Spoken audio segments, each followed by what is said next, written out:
We are going to see about the problems that were caused because of the British system. So the British system was not highly appreciated at all by the Indians. The concept of making ownership come back to the people by the government of India. The urban poor are much more in India when compared to the rural poor. The second 5-year plan from 56 to 61 also pointed out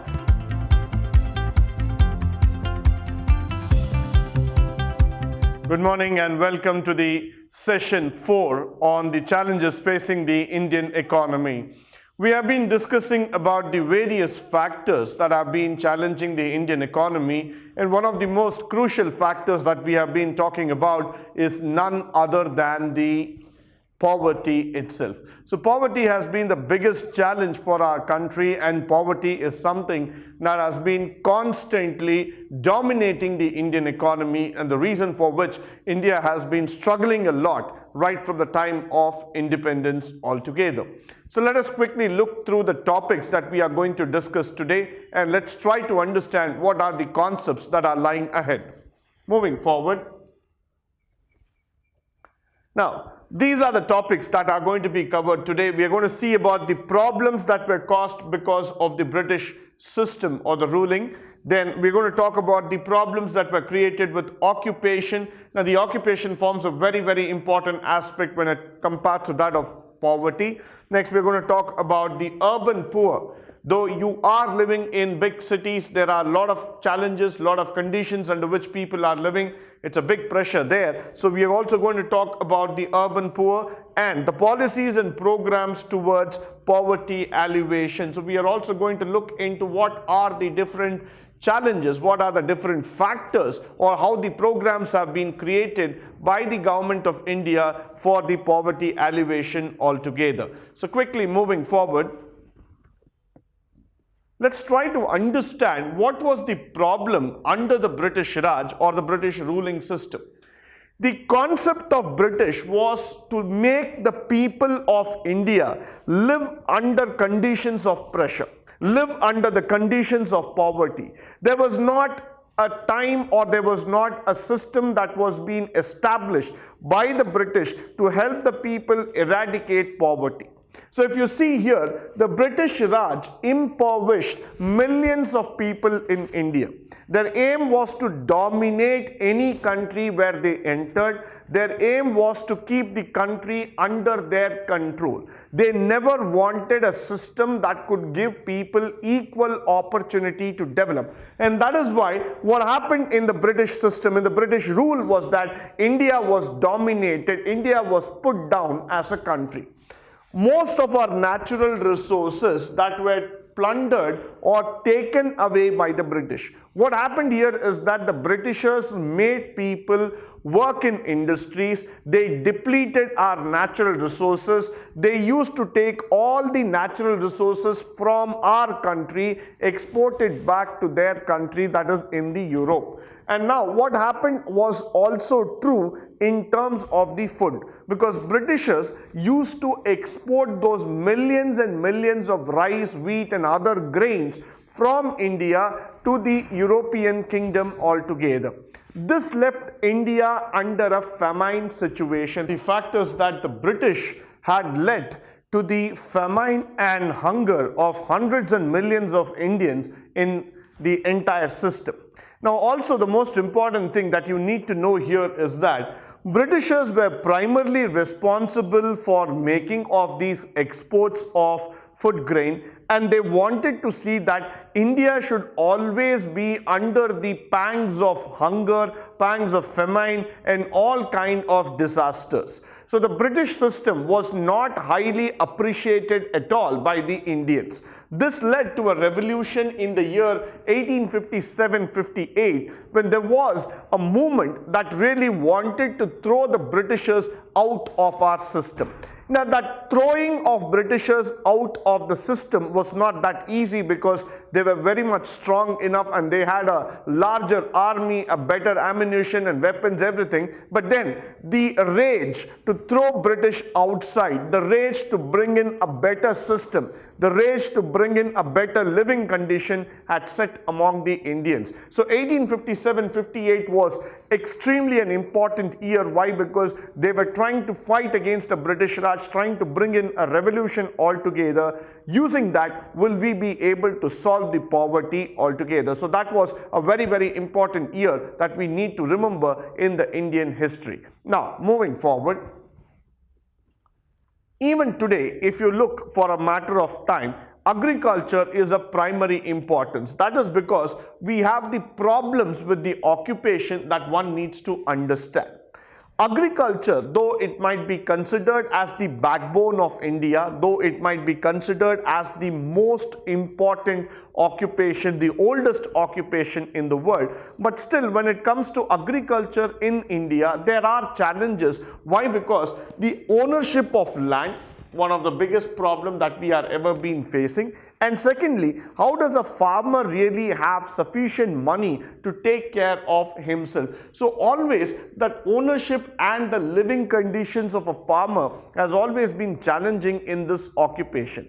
Even though if I want to do agriculture, even though if I want to take up this profession and serve the nation, but I am not having enough conditions, I am not having enough suitable factors that can help me to grow agriculture as a profession altogether. So that is why if you start looking at certain professions in India, they are not able to survive, they are not able to grow because the suitable economic environment or the situations are not available.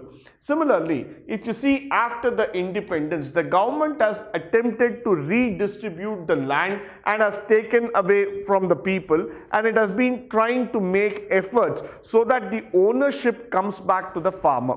So the government of India is been trying very hard, or they have trying to come with policies where they want to give back the farmers their land, and we did try with different types of registration, different types of formalities in order to bring back the land so that we can make the farmer a land owner and not just a wage laborer. Please understand this factor that when you own a piece of land and when you start working in the land as an owner, as an occupation generalist, automatically you are able to enjoy the benefits of the ownership. On the same land, when you are being made to work as a wage labor, automatically there is a mindset that comes inside to the people saying that they will not be able to earn income, that demotivates them, that completely puts them down in terms of ownership, in terms of the occupation itself. So the concept of security, the concept of getting the mindset that you own the land and you will be able to come forward makes a great difference in terms of the business. Similarly, we also need to understand this move was successful only to a limited extent. The concept of making ownership come back to the people by the government of India was only possible or only feasible to certain extent. I would say that only 50 to 60% of the time government of India was successful in returning the lands back to the farmer. The reason being is that they were not able to understand where exactly the land controls were there, who exactly owned the land, and for the small time farmers, we were not able to give back the exact piece of land. So that also led to a trouble because ownership was not completely achieved in many parts of India, and most of the farmers still lived under poverty conditions. So this is very, very important and very, very thoughtful process that we need to understand in terms of eradicating the poverty. Now, if you also look here, they did not make any money. They did not have either money or skills to make a land productive. That was another feature also. Even though you had land, You had the ownership title deed with you. The farmers were not trained enough. They were not skilled enough. They did not know exactly what to do with that piece of land. So another problem that was there with the occupation is that you did not have the right skills. You do not have the right talent or the innovation and intellectual capital to drive forward and make occupation like agriculture the most productive one. So now moving forward, the urban poor. As we shift our focus in economics from the rural economy to that of the urban economy, the scenario does not change much. In fact, the urban poor are much more in India when compared to the rural poor. How do you define this? The urban poor in India are largely overflow of the rural poor. Now we need to understand this concept very well. Since the occupation called agriculture failed in the rural economy, the people of rural India took an opportunity to migrate from there to the cities. So the concept of migration was set in because of the failure of agriculture in most of the places. So migration led to this people move from those villages to those big cities. But moment they moved into the big cities, what happened here is that they were not able to get the necessary job and the living conditions. So what has happened here is that when a farmer decides to quit his occupation and suddenly starts moving into the city, the biggest challenge for him is the industrialization. Why? Because industries are not able to absorb you for the skill what you have. If I am a farmer and I know how to grow rice or wheat or any kind of vegetable, my skill set might not be suitable for an industry.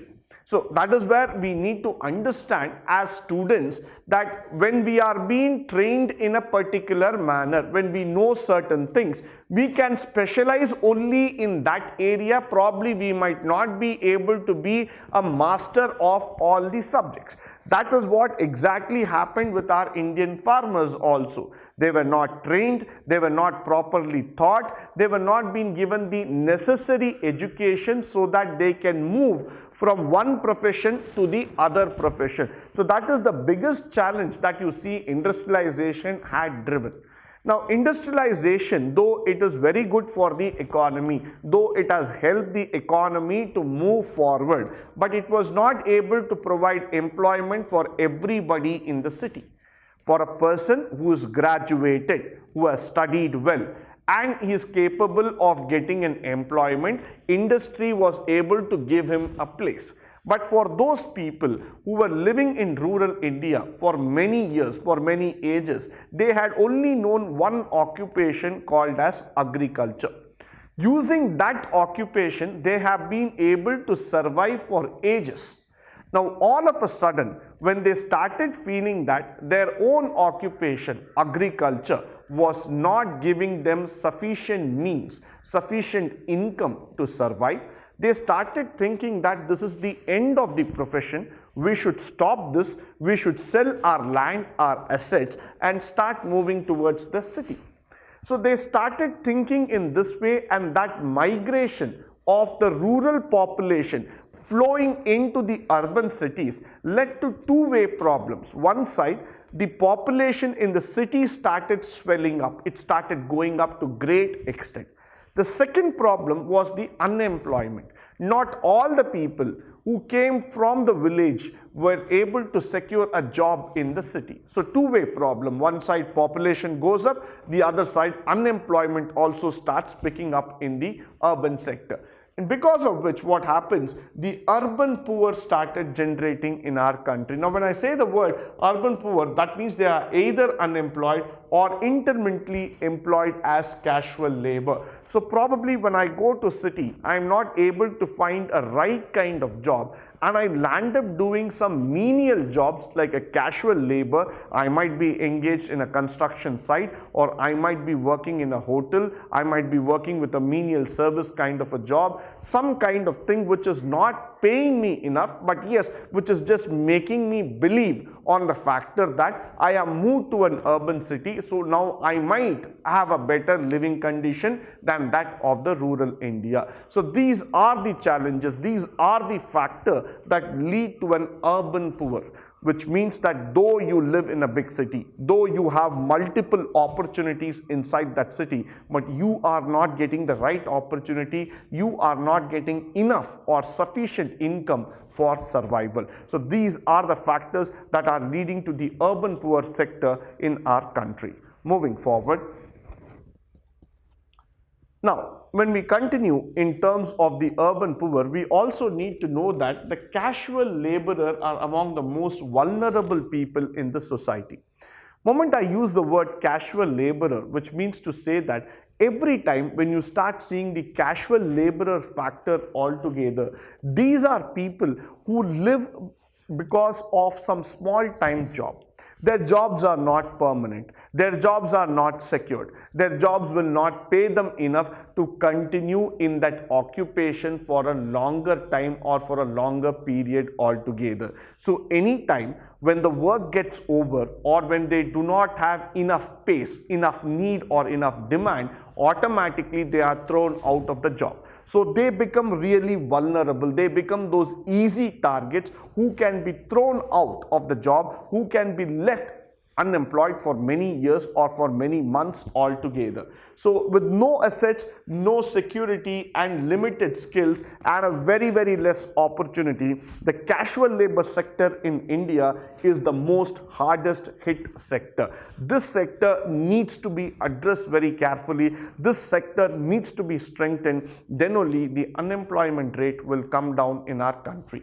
The other factor is that when the poverty is almost closely related to the nature of employment, this statement we need to understand and we need to go through it very carefully.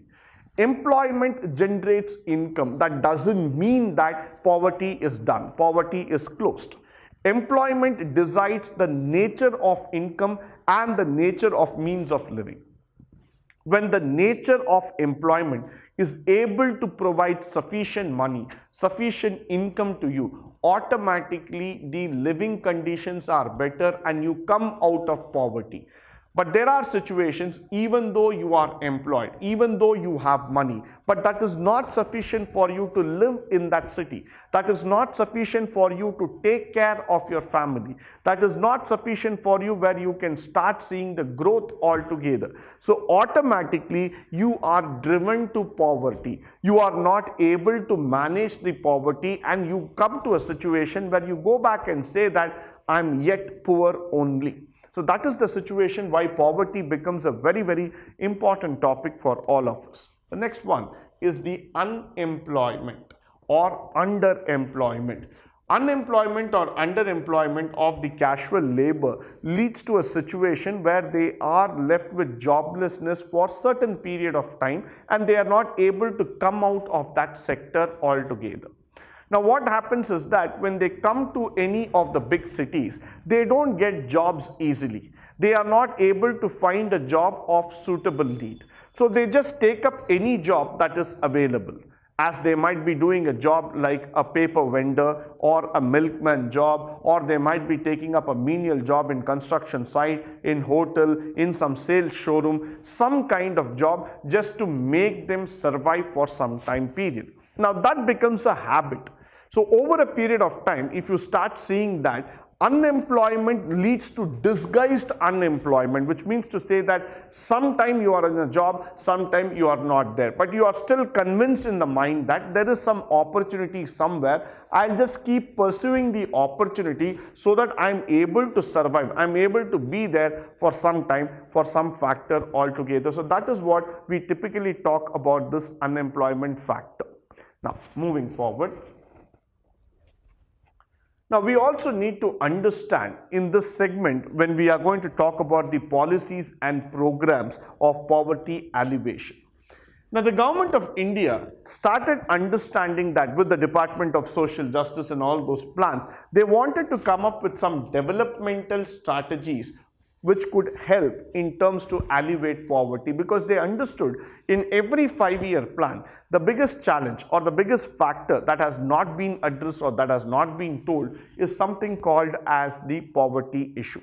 So they wanted to overcome it. So in order to do that, in the first year plan, that is in 1951-56, the urge to bring back economic and social change under present conditions comes from the fact that poverty and inequality, income, wealth, opportunity, all needs to be settled down. So right from 1951 to 1956, that is our first year plan itself, we were thinking about the poverty elevation, because we understood that neither the income nor the opportunity nor the assets, all of them are on the same straight line. They are somewhere very much unbalanced. So the government wanted to bring back this into picture. The government wanted to say that we wanted to have a better life, better living condition. So that is the reason why we all got into this.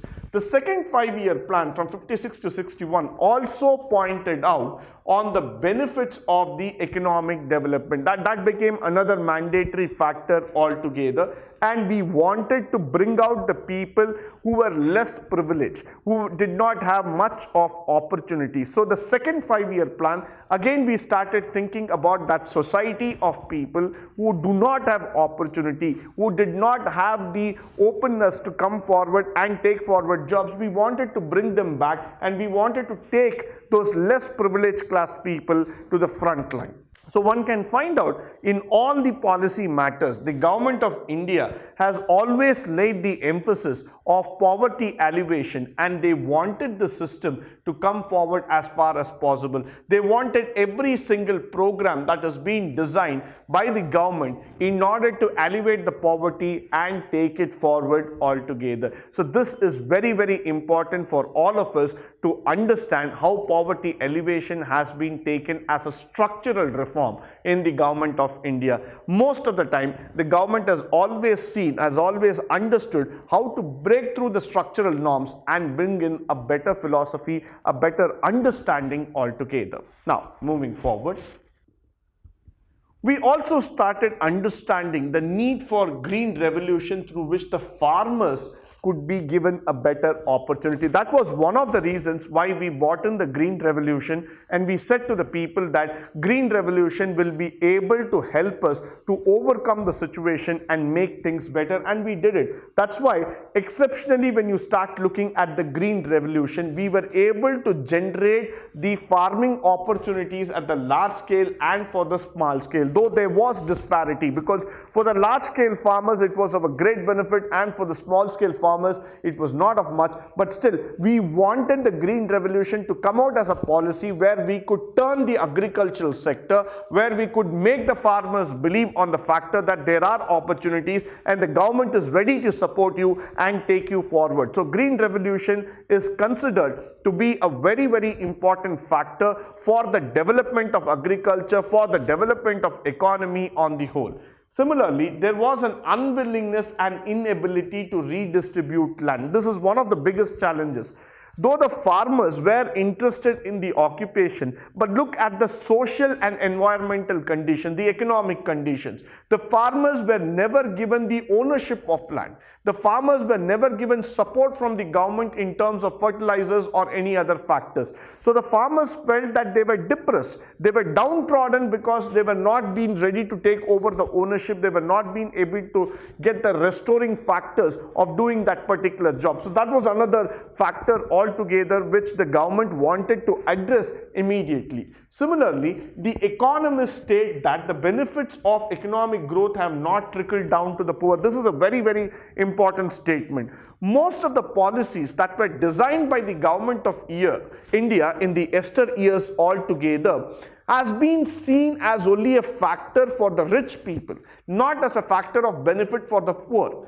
The reason being is that most of the policies are being developed for the skilled, for the formal sector, where those people are benefited because of the knowledge, because of the innovation, and because of the understanding. But for the poor people who do not understand the meaning of policy, who do not understand the factors that are governing the policy, are not benefited at all. So the economists feeling, or most of the experts have always pointed out that any policy program, any system has to run in place for the benefit of the poor and not for the benefit of the rich alone. So that is very, very important when we are designing a policy or a program for the people of India. Now, moving forward. With this, we come to the conclusion of the first session. I hope and believe that the session was interesting, educative and informative. In the coming session, we are going to talk about the different policies that has helped India to overcome poverty. Until then, stay tuned, stay blessed and stay enlightened forever. Thank you once again for joining me on this wonderful session.